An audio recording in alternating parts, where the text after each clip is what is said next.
Curator for GulfQuest Maritime Museum. I'm essentially the curator of the museum. I handle the exhibit upkeep, repair, installation of new traveling exhibits. And I want to thank you guys and welcome everyone for coming to our Gulf Chats. This is our monthly speaker series that we have the second Thursday of each month. And thank you all for coming in.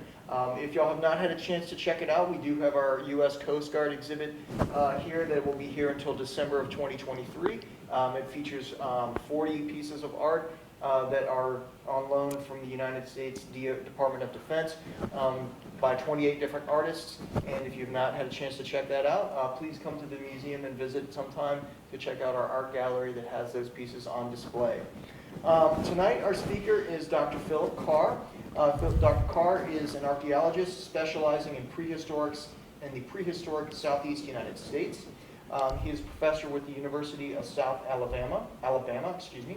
His research particularly involves understanding prehistoric hunter-gatherer lifeways and stone tool techniques and technologies.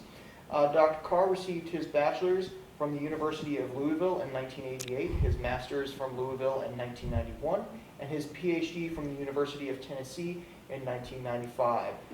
Tonight he is going to discuss the I-10 Mobile River Bridge Archaeology Project, artifacts, archives, and accounts.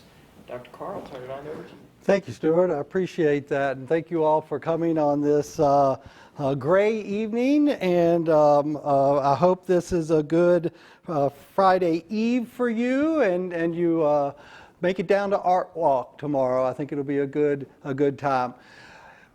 I'm pretty informal. If people have questions during the talk, just shout it out or whatever you feel comfortable about. We can talk about things, but I've been teaching for a long time, so I can just kind of get on the teaching train and just let it ride, and we'll go from there too. So.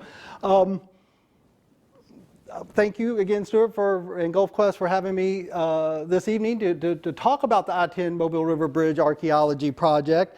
And as Stuart mentioned, my focus has generally been in the deep past of the Americas, going back 8,000, 10,000 years.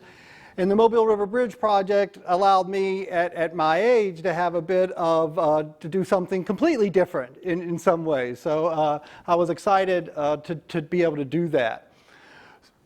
Before I get started with the talk, I would like to invite you to the USA campus, University of South Alabama, and we have an archaeology museum on campus. We're one of the few universities in the United States with an archaeology-specific museum on campus, actually one of 4 in the U.S., so please come and visit.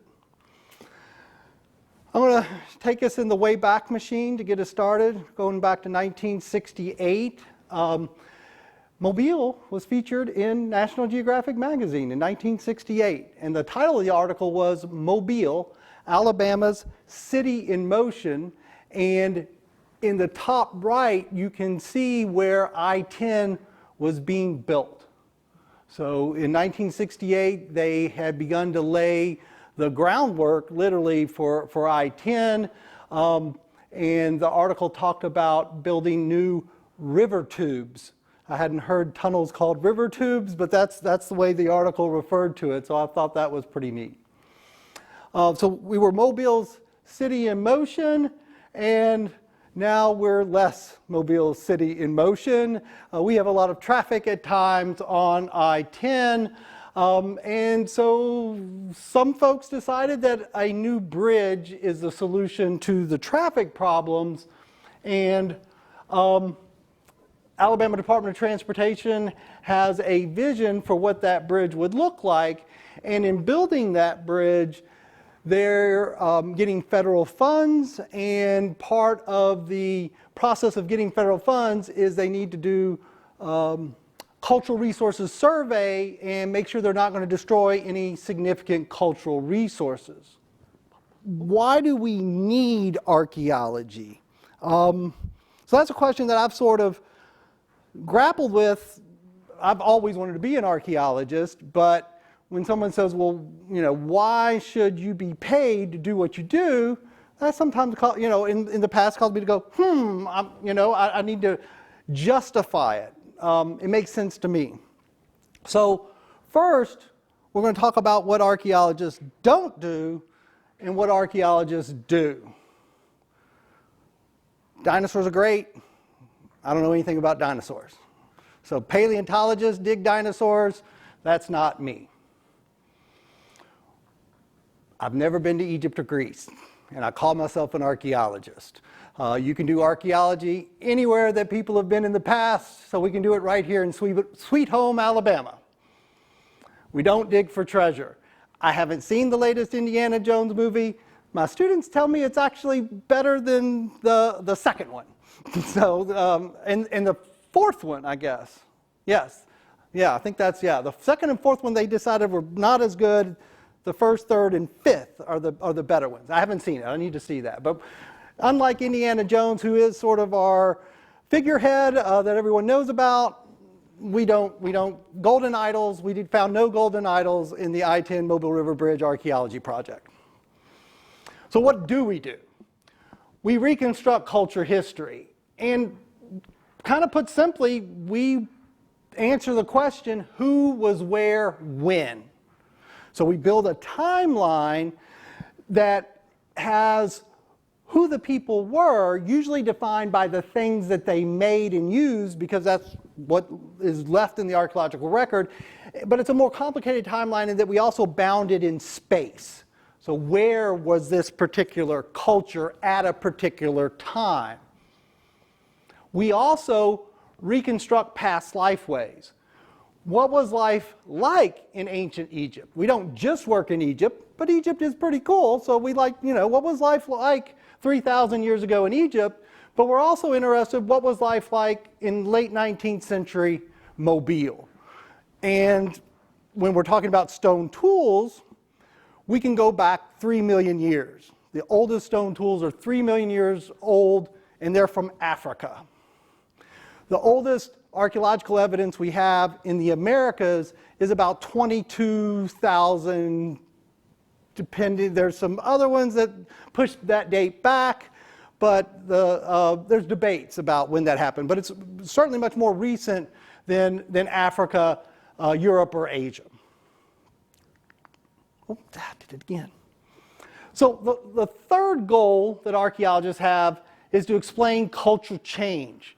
So with vehicles here, culture change is pretty obvious, technological change, and arguably the rapidity of technological change today is much greater than any time we've seen in the past. But we have this, we know from sort of the timeline that yes, things change, but here the question we're trying to answer is why? Why did things change? We want to explain that. And we want to explain culture change to look to the future. So this is Bob Kelly, who I think is one of the most brilliant archaeologists. We worked together in Nevada in 1987. That's when that photo was taken. And I was young and didn't care about the sun back then, but you can see the two professors are in the shade. You have to bring your shade to the Great Basin in Nevada. There is no shade, but we spent about 12 weeks out there doing archaeology on a variety of Native American sites that were there. But Bob wrote a book called The Fifth Beginning, What 6 Million Years of Human History Can Tell Us About Our Future. And so archaeology, by explaining culture change, can perhaps give us, if we know how and why things changed in the past, it can give us a sense of how and why things might change in the future, allowing us to perhaps shape that future. So that's what Bob argues there. So the value of archaeology then gives us a chance to step back from our past and potentially look to the future.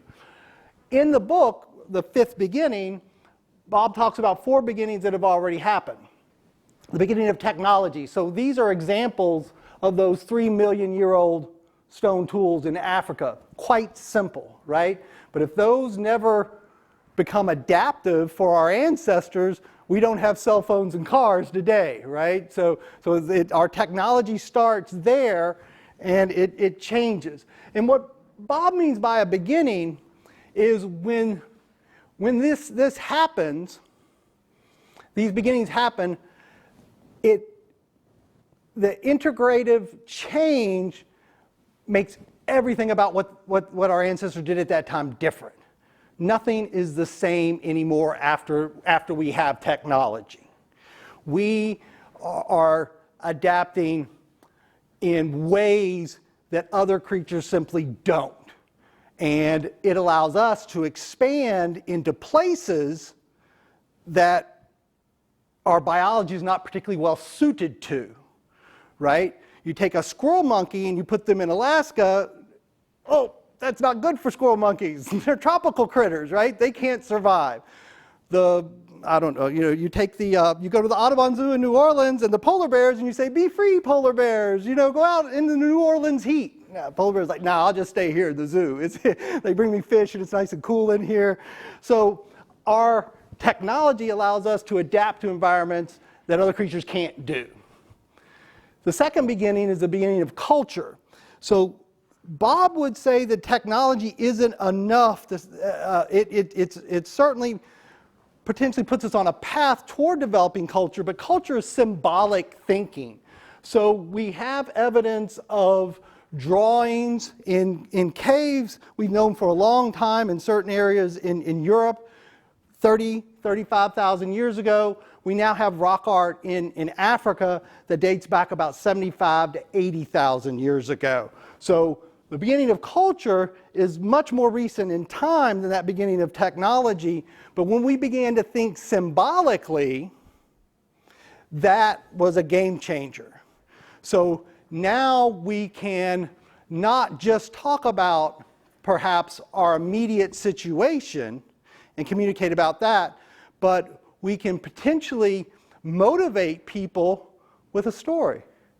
And if you say, he eats like a wolf, the person next to you isn't looking for the wolf, right? Not taking you literally. You can use metaphor, you can use simile, you can use all sorts of things to communicate in ways that previously weren't possible. The third beginning is the beginning of agriculture. Bob argues that trying to be the best hunter-gatherers we could be, we became agriculturalists. Because being the best hunter-gatherer you can be, your population increases, and at some point, if you're going to feed everybody, you have to make the environment more productive. Farmers work harder than hunter-gatherers, right? Farmers get up with the sun, they go to bed when the sun goes down, and they work all day. So it wasn't that, they finally learned that planting seeds and they grow. It was like, darn it, if we're going to feed everybody, we're going to have to stay in one spot and feed, store food and do all these things. So it wasn't that, it was this aha moment. It was like, population is too big. And the people who chose agriculture, their families were more likely to survive and produce more agriculturalists, put simply. And then the beginning of the civilization or the state level society. So with those more people that agriculture supports staying in one place, a number of factors came together where we began to see a variety of characteristics like monumental architecture, permanent hierarchy, specialization of labor, a number of characteristics that were essentially everything changed. Because back here, as these early agriculturalists, there weren't that many different jobs, so to speak, right? And most people could do similar things. But once you get to much higher populations, specialization became a thing, so to speak. And then with specialization, hierarchies begin to develop. So again, a new beginning. Things changed in ways that were unanticipated. And everything changed. So that all sounds neat. We've got 4 beginnings, and Bob wrote the book, and archaeology is about explaining change and thinking about the future. Why do we need archaeology for the I-10 Mobile River Bridge? Still the question. And I alluded to this already.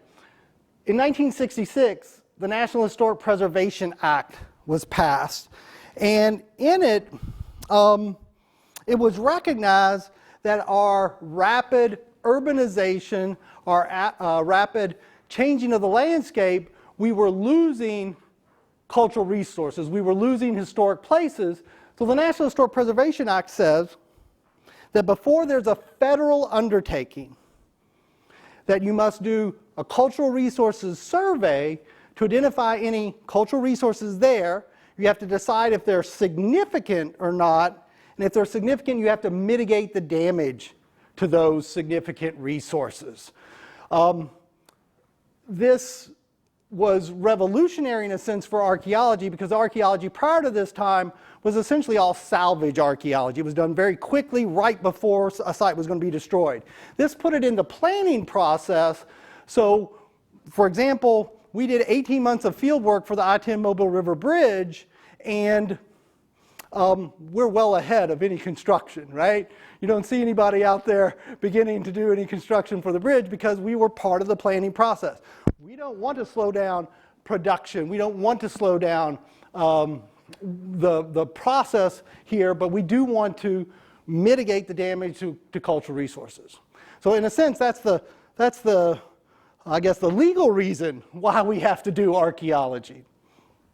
So the I-10 Mobile River Bridge, the project starts right off of the existing 10 at Virginia Street, goes into downtown, splits off, and then connects back right in Baldwin County at the Alligator Alley and the Hampton Inn, if you're familiar with that area.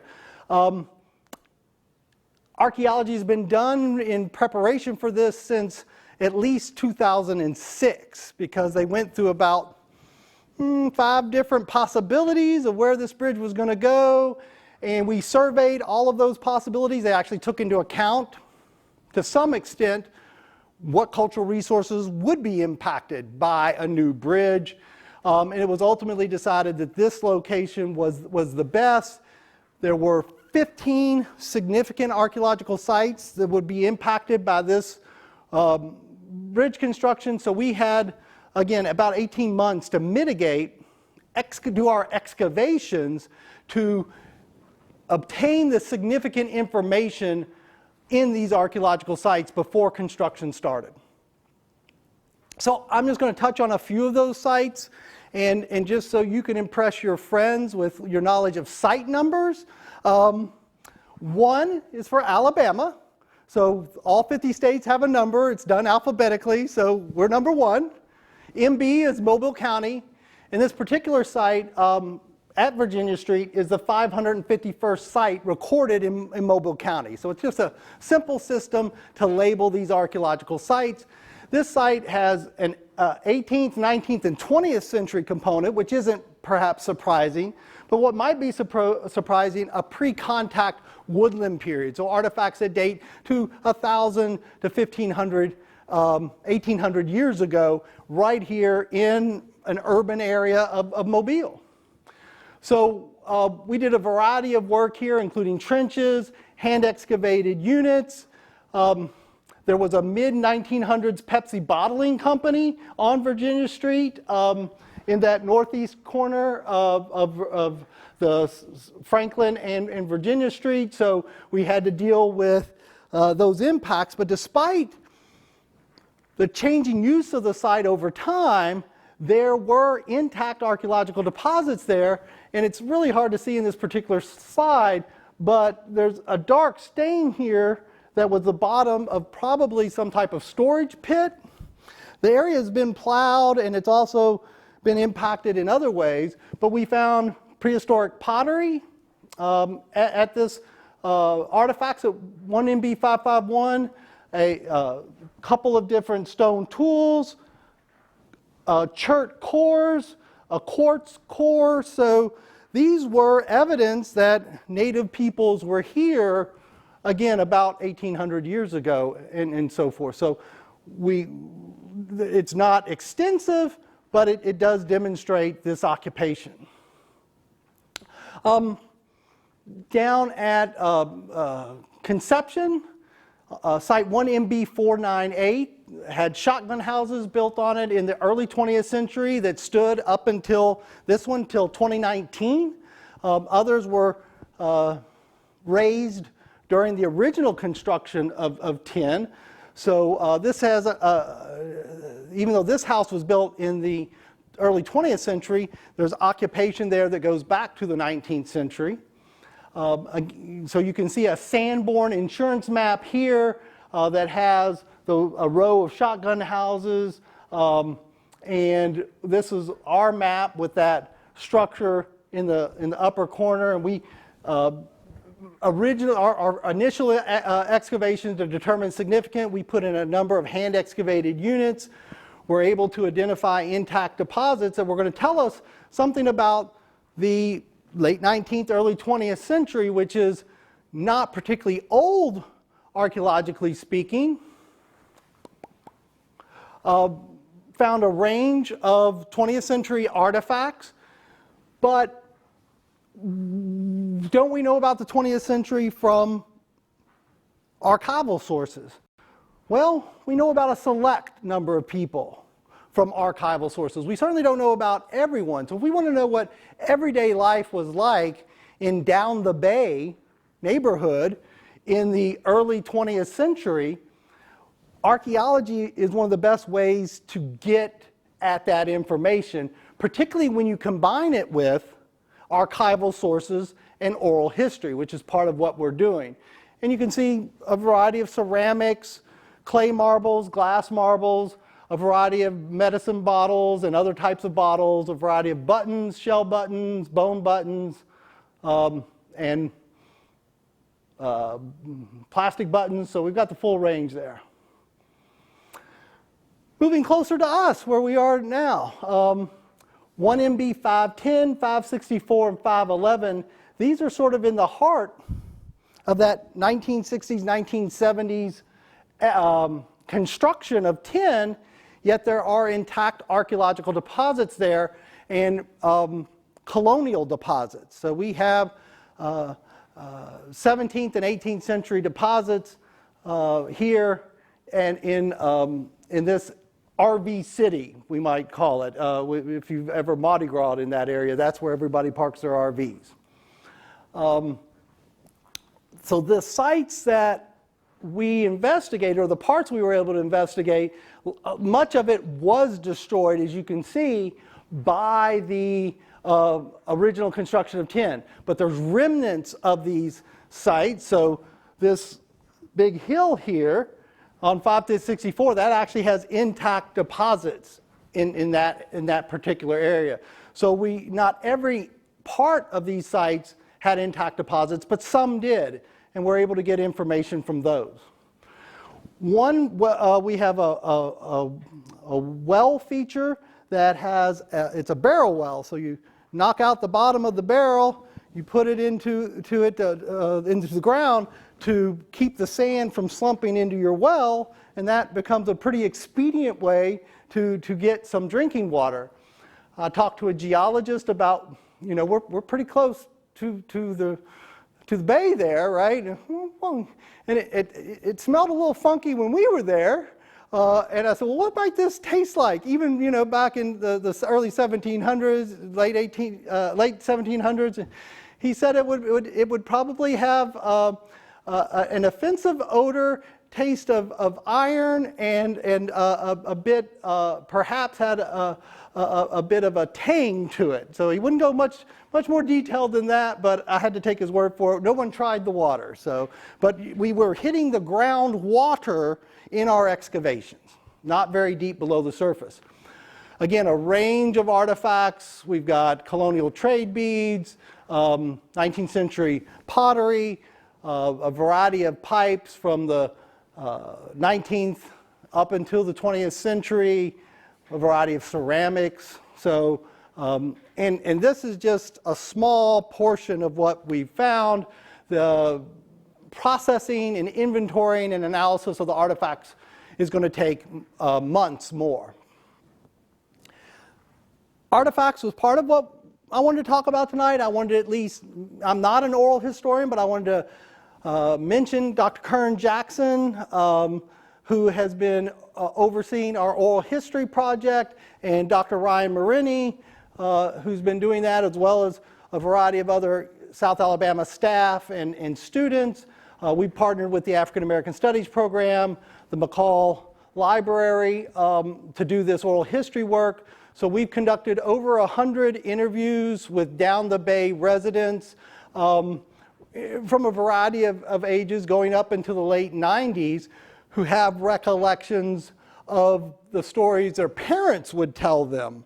So we can extend back beyond their age because they know of things from their parents' accounts. So that gives us a pretty long range of different aspects of Down the Bay. So this gives us the kind of detail that isn't present in the archaeological record. For example, one of the interviews, there's a spot on the map called Our Alley, which apparently was just sort of a thoroughfare behind, in the backyards, behind some of the structures. But one of the oral history interviews mentioned that there were fruit trees in Our Alley, and you know, at certain times of the year, you could go and collect fruit along Our Alley. It didn't really belong to anybody, so you know, archaeologically, we have a very tough time identifying that, but the oral history gives us some insight into that, you know, what life was like again in the past.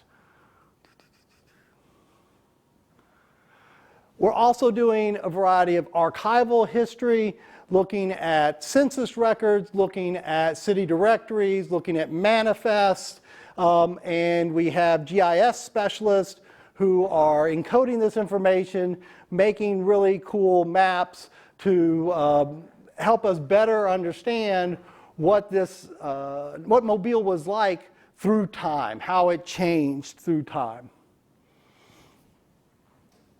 So, sort of focusing on this question, well, you know, what is the value of archaeology? You spent 18 months out here, you dug a variety of archaeological deposits, archaeological features that relate to life in the past.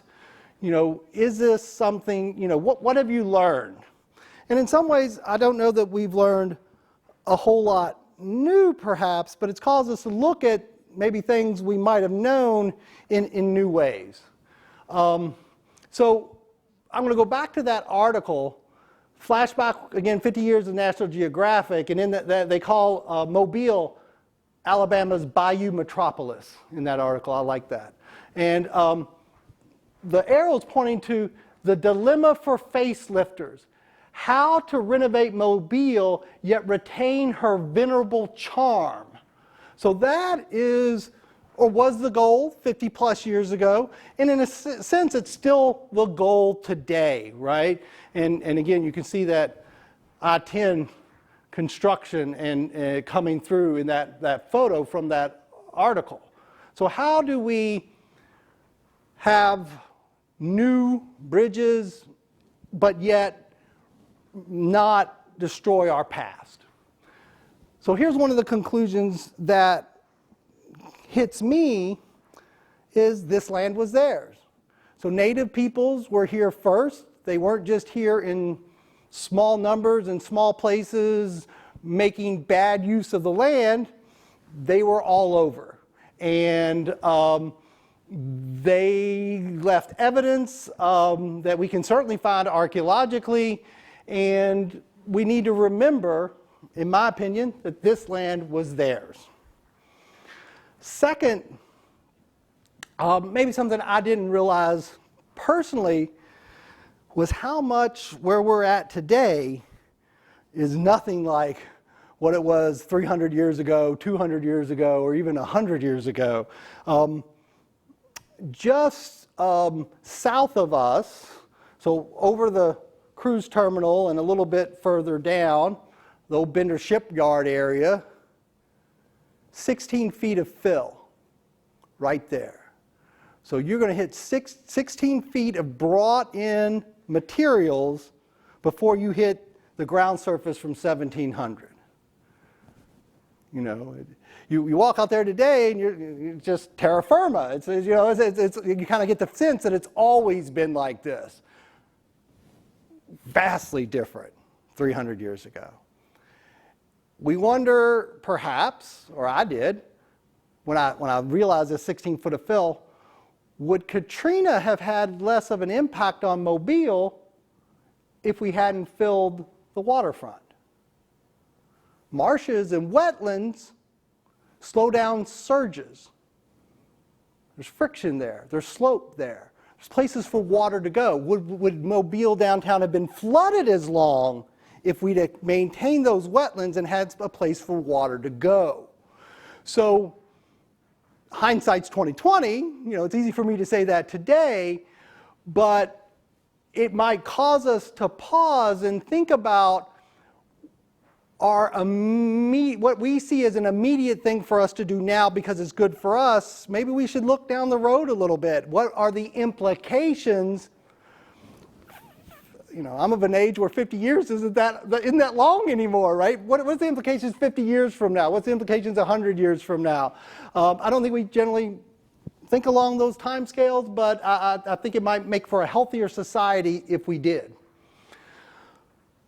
And the third one, again, it might be quite obvious, but even in the last couple hundred years, significant cultural changes. 120 years ago in Mobile, there was not running water where people live. You pumped water, or you brought it in from a well, and you had wash basins. You had a chamber pot. You had a privy. You had an outhouse. So what changed? These technological changes, which are the most obvious. How did that change the way just everyday life for people just 120 years ago? Which sounds to my 14-year-old son a million years, but to me that seems like a blink of the eye, and how much change has happened. So I think it can help us get perspective. And I'm going to end with perhaps giving I'd like you to read the book. It's a short book. It's a good book, but if you don't, I'll give away a bit of the conclusion. In the future, Professor Bob Kelly envisions, quote, the emergent phenomenon of this fifth beginning, which he suggests we are in now, we're in the process of attaining the fifth beginning, will include the end of war as a viable way to resolve disputes, the end of capitalism as we know it, the widespread shift toward world citizenship, and the rise of forms of cooperation that will end nation states. Whoa. That's hard for me to imagine, but that would be certainly a different beginning where everything would change. And someone mentioned to me earlier, we were chatting, and how we've got war with Israel, war in Ukraine. This sounds fanciful, right? It's all around us. Nationalism is on the rise. But I wonder, will the next generation who witnesses what's happening in Ukraine, what's happening in Israel, what's happening in Gaza, will they go, enough's enough?